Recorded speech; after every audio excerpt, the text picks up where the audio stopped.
Buenas noches, muchas gracias por estar aquí esta noche, gracias a Dios por sus vidas, qué alegría poder estar acá juntos, reunirnos, compartir este espacio y para empezar esta noche a entrar en el tema que nos compete, que es un estudio, un análisis del Padre Nuestro, de su estructura, de sus particularidades. Me gustaría que empezáramos escuchando el Padre Nuestro cantado en a capela en arameo. Entonces voy a ponerlo para que lo escuchemos juntos.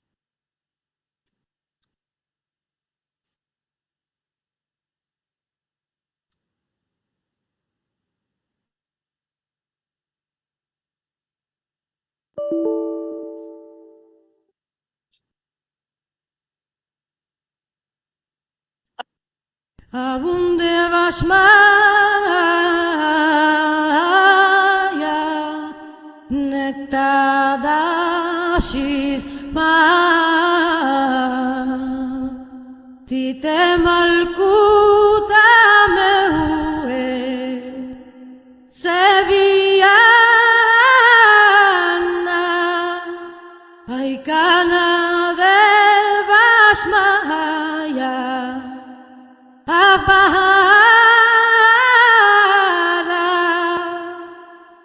hablan lagma de sunkana nia humana bashbukalana haubay ay kanadaf ahnan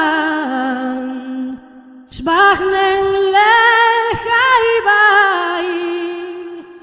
Ulatalana le mesiuna la pashana men bi.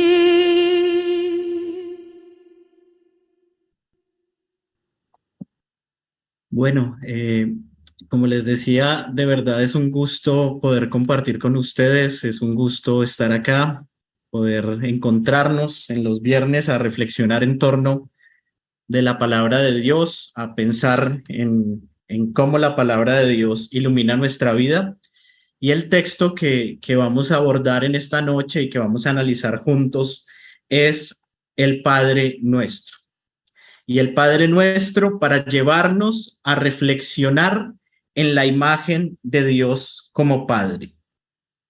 Compartir este análisis me parece muy hermoso porque esta es la oración más conocida de todo el Nuevo Testamento. La encontramos en Mateo capítulo 6, versículos del 9 al 13.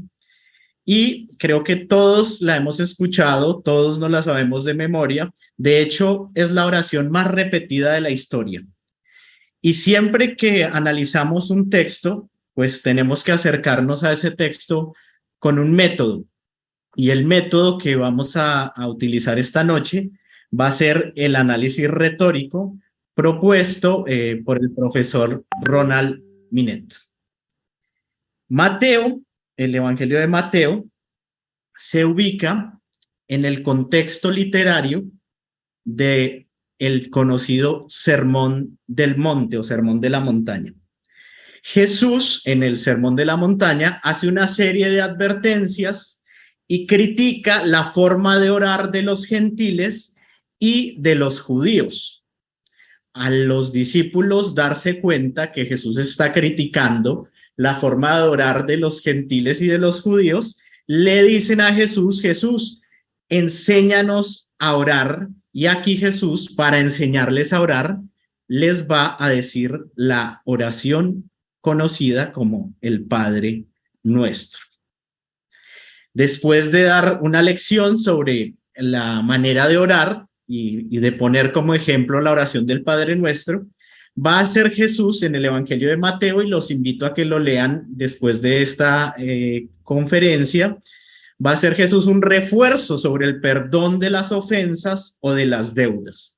Bueno, nos preguntaremos, ¿por qué hablar del Padre Nuestro? Pues porque aunque hemos repetido esta oración durante siglos, siempre empiezan a surgir preguntas cuando nos detenemos a leer la Escritura con cuidado. ¿Qué quiere decir que Dios es Padre? Mire esa pregunta tan interesante. ¿Qué implicaciones tiene decir que Dios es Padre? ¿Qué estamos diciendo cuando decimos que Dios es nuestro Padre? ¿Qué quiere decir que está en los cielos?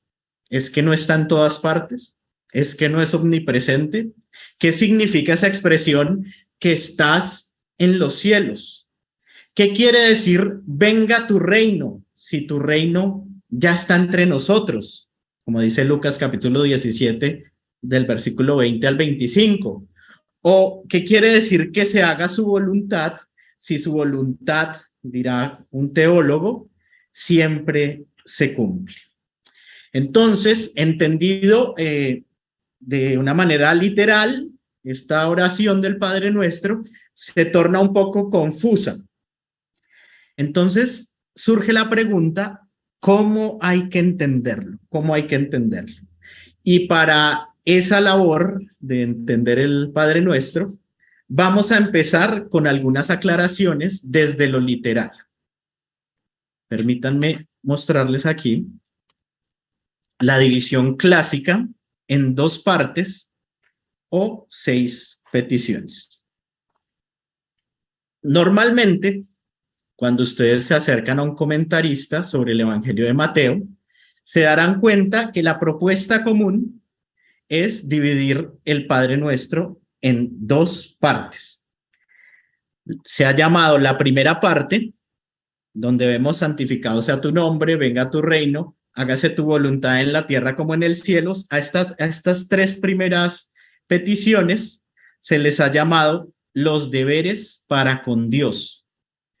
A las siguientes, danos hoy nuestro pan de cada día y perdona nuestras ofensas y no nos dejes caer en tentación, se le ha llamado tradicionalmente los deberes para con el prójimo.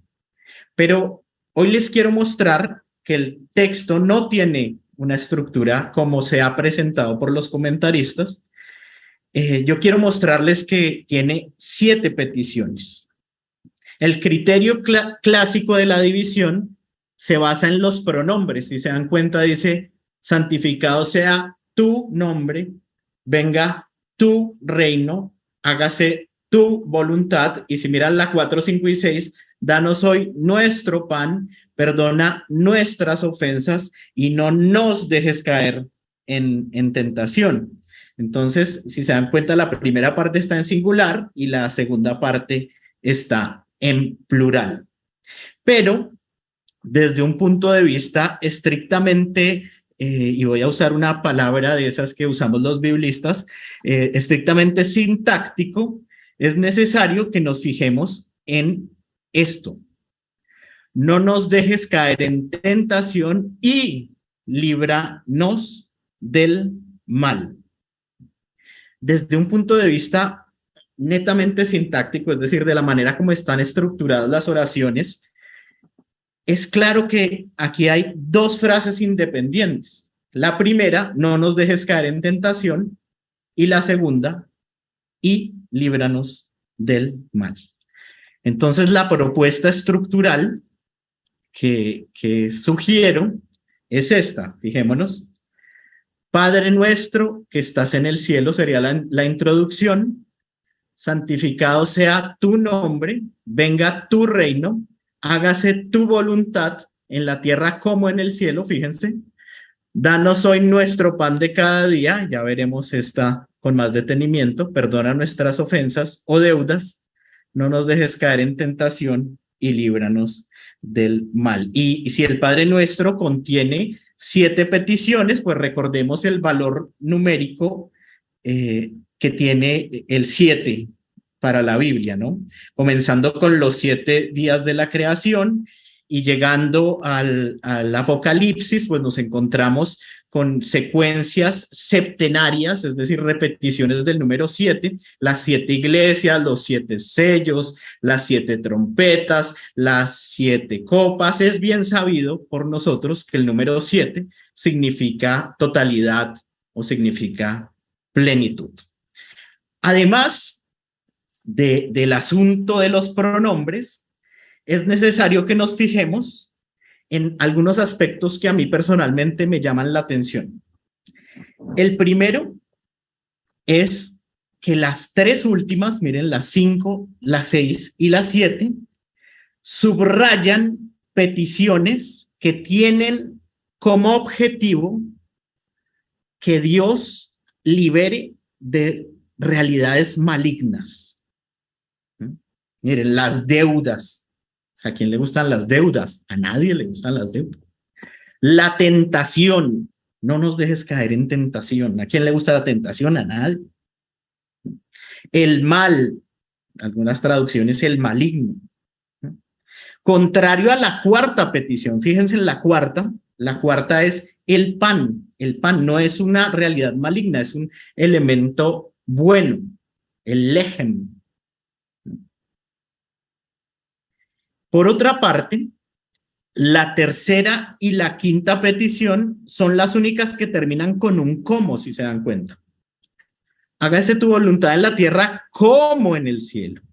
Y perdona nuestras ofensas como también nosotros perdonamos a los que nos ofenden.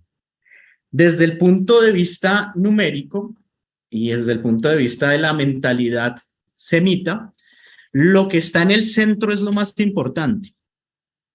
Esto se llama una estructura concéntrica. Lo más importante se pone en el centro, no al comienzo, no al final. Está en el centro y es lo más importante de esta oración es danos hoy nuestro pan de cada día. Y usted se preguntará, bueno, ¿por qué eso es lo más importante? Bueno, pues prepárese porque para allá vamos, eso es lo que vamos a explicar.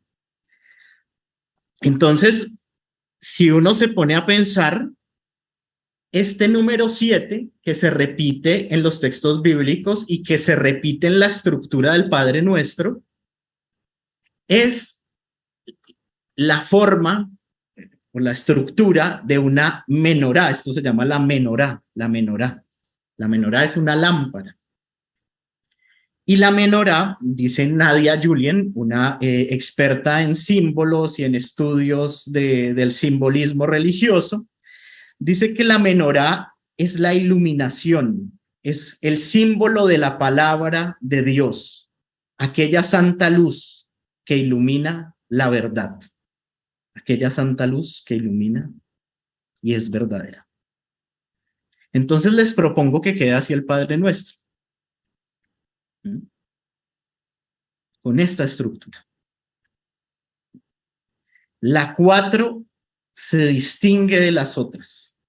En una traducción literal diría, danos hoy nuestro pan de cada día. Eso en una traducción literal diría, el pan de nosotros cotidiano da a nosotros hoy.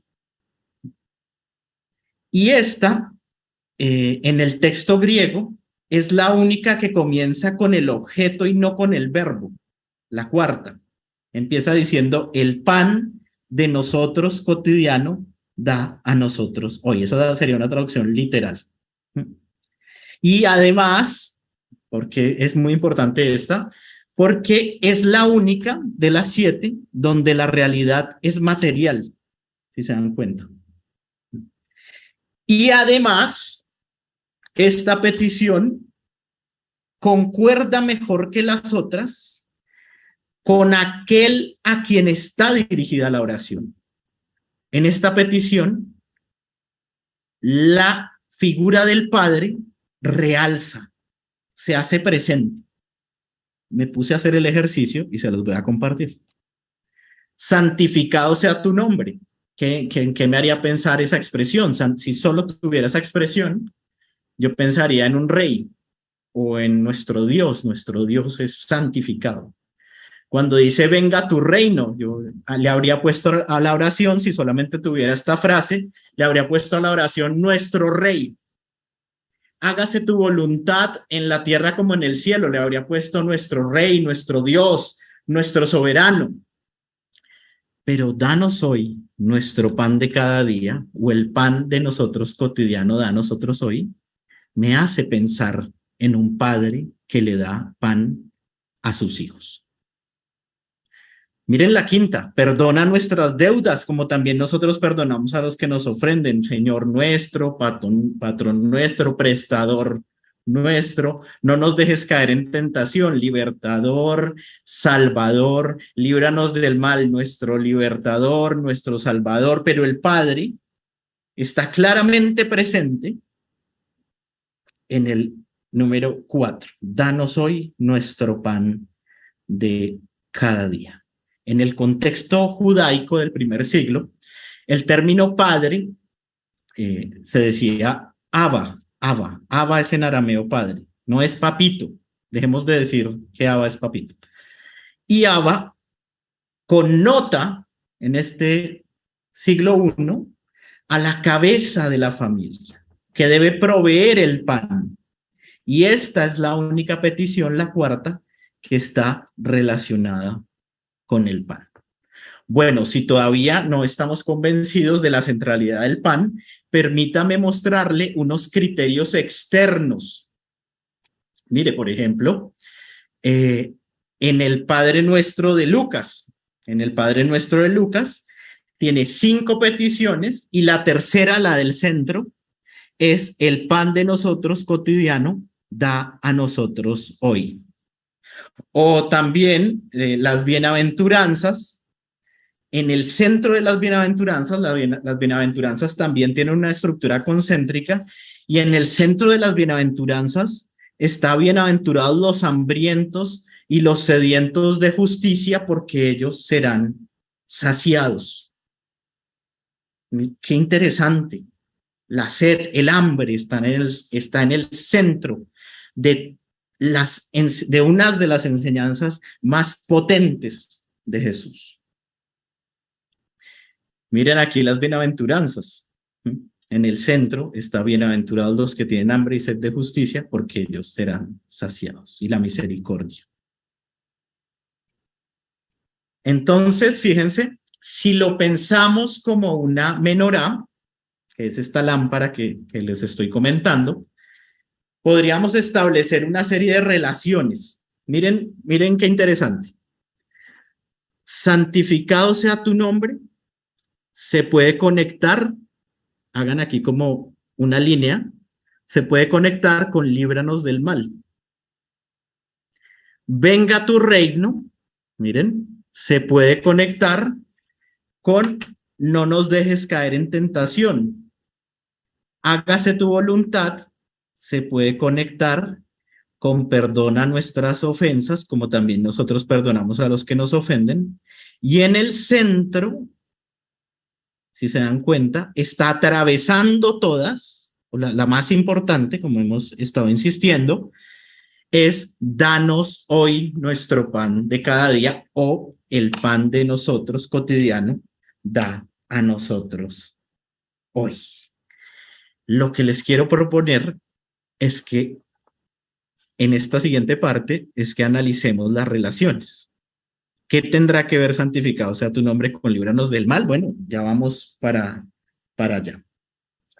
Pero antes de entrar en este asunto, analicemos la introducción.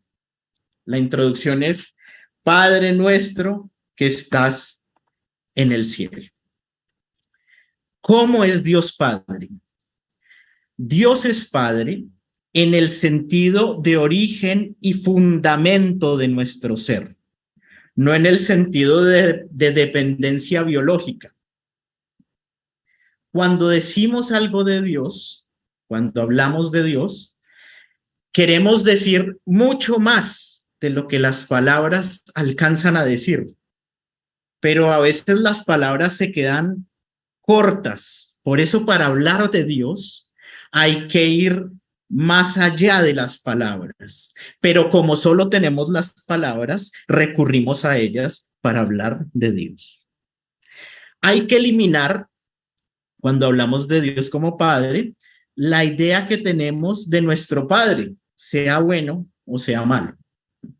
Es que mi padre era se enojaba mucho. Es que mi padre era muy permisivo. Es que mi padre, no podemos reflejar en nuestro padre humano No podemos reflejar en Dios la idea que tenemos con nuestro padre humano. A veces, reflejar la idea que tenemos de nuestro padre humano en Dios, en Dios como padre, origen y fundamento de nuestro ser, puede oscurecer la idea de Dios como padre. ¿Qué nos dice que Dios sea padre? Que Dios sea padre nos dice que somos sus hijos y sus hijas. Nos pone en una relación de proximidad, de cercanía, de encuentro. Y luego dice que estás en los cielos.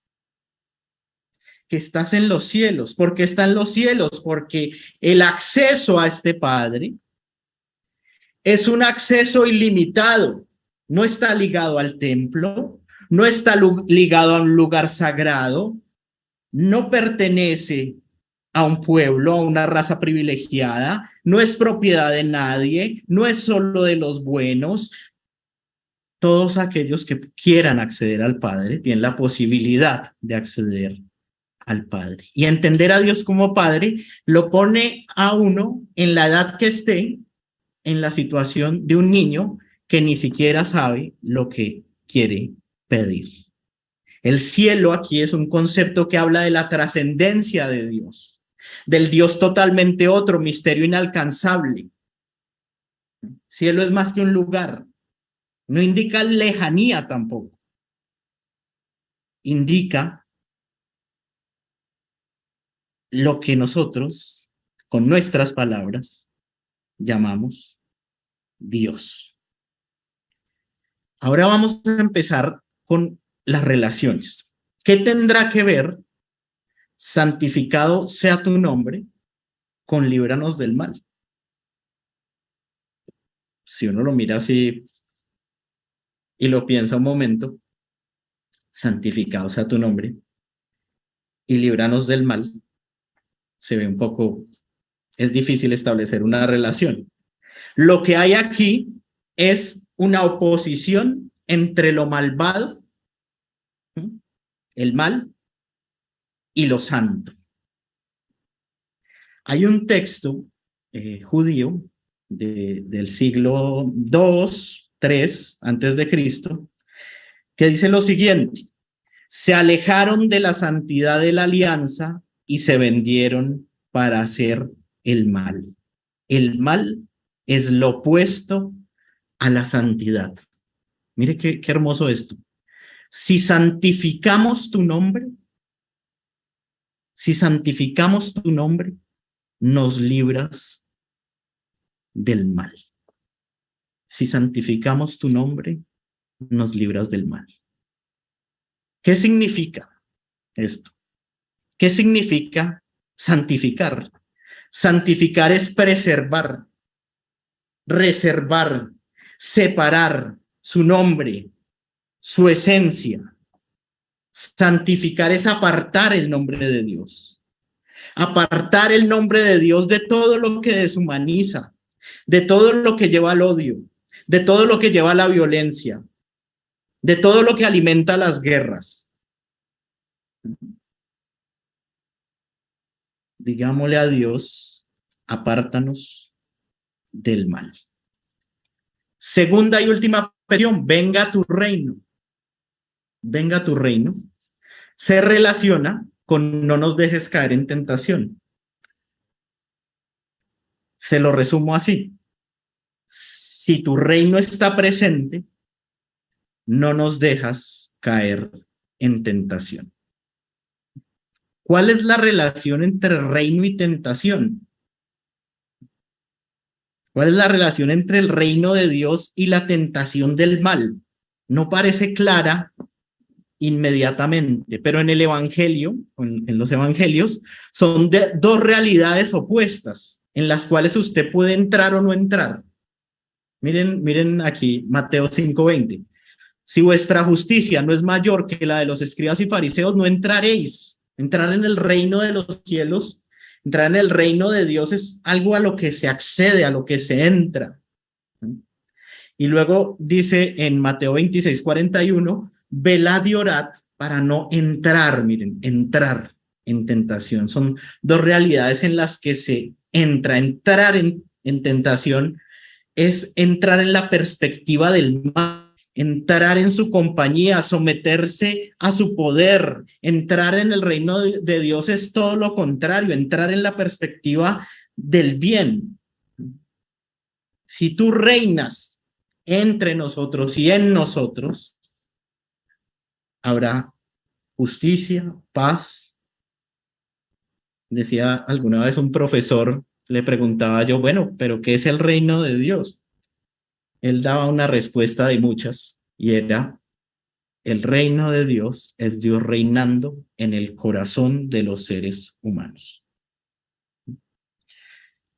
Y yo pensaba, haciendo este análisis de la segunda y última y penúltima, no nos dejes entrar en la tentación de olvidarnos de entrar en tu reino. No nos dejes entrar en la tentación de olvidarnos de entrar en tu reino. Vamos a ver la tercera y la quinta. Hágase tu voluntad en la tierra como en el cielo, y perdona nuestras ofensas como también nosotros perdonamos a los que nos ofenden.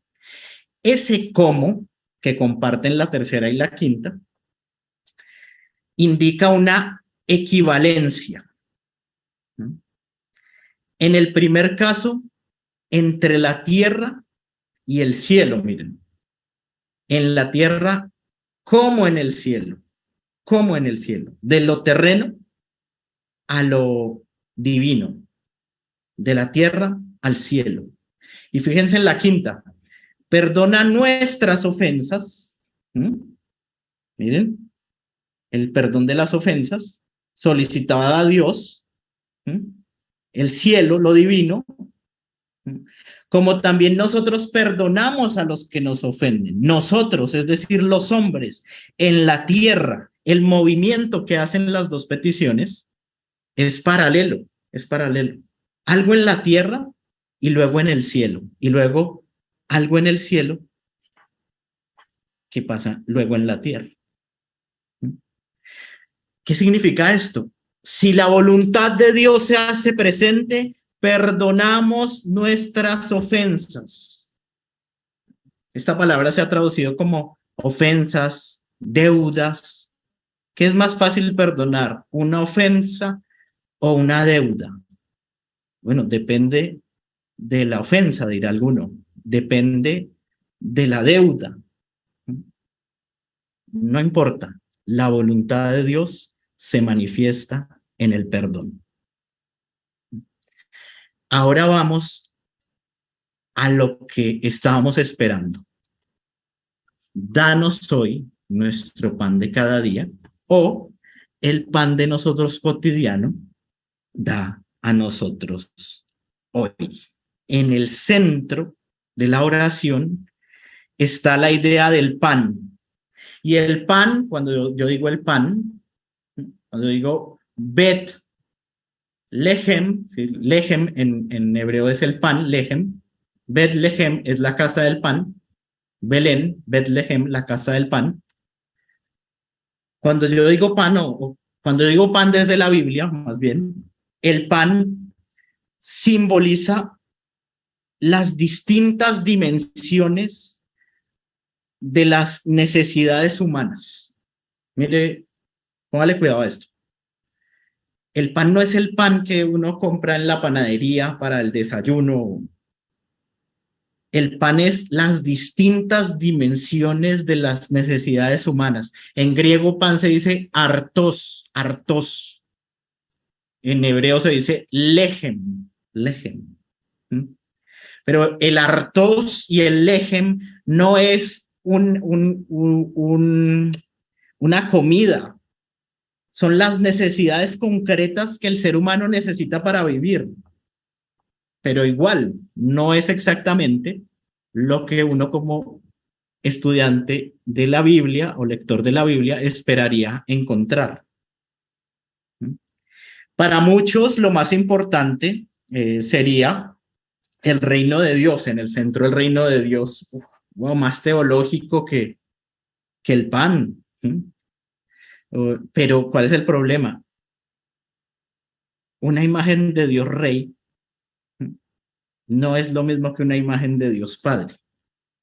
No digo que no se complementen o que Dios no sea Rey y Padre, por supuesto que sí, pero aquí la intención que se percibe en el texto es que se quiere resaltar la paternidad de Dios, un Dios cercano. Y la petición dice, nuestro pan, no mi pan, es el pan de un nosotros, es hecho por un nosotros, para un nosotros, ni siquiera dice tu pan. No es miren el texto, dice nuestro pan, no es tu pan, Dios. Claro que es de Dios, pero en el texto quiere que nos demos cuenta que es nuestro pan, el pan de nuestra subsistencia. Y jamás el pan es únicamente material, es un alimento simbólico, en el sentido de la palabra símbolo, que indica en su sentido propio la relación, o más bien, relación, indica relación, símbolos y conocimiento, reconocimiento. El pan está en el centro porque nos mantiene conectados a la experiencia histórica de Jesús, a su sentir, a su caminar, a su compartir. Él compartió el pan. Si entendiéramos la importancia de partir el pan con los discípulos, de convertir su vida en pan que se entrega, en don que se entrega, la vida de Jesús es pan compartido. Y si entiendo que el pan no es mío, sino nuestro, santifico su nombre. Mi vida es pan compartido. Si entiendo que el pan no es mío, sino nuestro, viene su reino. Si nuestra vida es pan compartido y entiendo que el pan no es mío, sino nuestro, se hace su voluntad. Si entendemos que el pan es nuestro, no mío, perdonamos nuestras ofensas, nuestras deudas, no caemos en tentación y Dios nos libra del mal. Al principio les puse una canción que estaba en arameo, que nos recordaba un poco o nos podría acercar un poco a cómo los discípulos escucharon esta hermosa oración. Yo también hice una canción y voy a tratar de cantar un pedacito. Aquí tengo la letra. Así a capela también. Y dice así. Padre, me enseñas a caminar. Padre, me levantas al caer. Tu mano me alimenta y tu amor me sustenta. Padre, soy un niño ante ti. Padre eterno, Dios glorioso eres tú. Hoy los ángeles se postran ante ti. Padre nuestro que por siempre santo es. Santo, santo, Padre nuestro, eres fiel. Que Dios los bendiga. Muchas gracias.